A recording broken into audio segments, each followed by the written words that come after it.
Hello दोस्तों, नमस्कार। हम गीतकार पप्पू जी।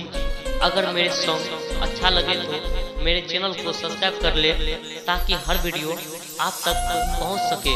और हाँ, कोई भी भाई मेरे चैनल से सॉन्ग गाते हैं तो गा सकते हैं बिना कॉपीराइट का। सॉन्ग में मेरा नाम होना चाहिए, नहीं तो कॉपीराइट लग सकता है।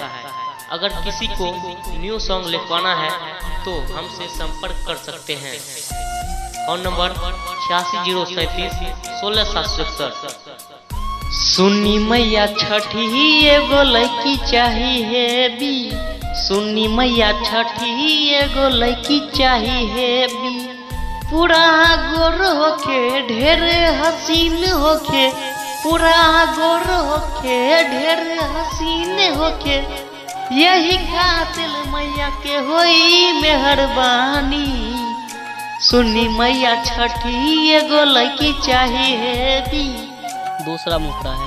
रनिया से हमर सेट का दही, ओकरा के हमर नाम का दही। रनिया से हमर सेट का दही, ओकरा के हमर नाम का दही। तोहरे के पूजा करी हमर बेबी।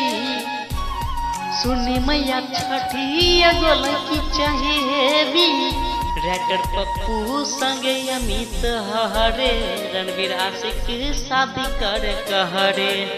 ए माई, रैटर पप्पू संगे अमित हरे, रणवीर आशिक शादी करे कहरे।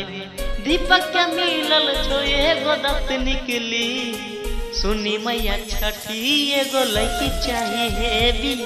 सुन्नी मैया छठी एगो लड़की चाहिए बी।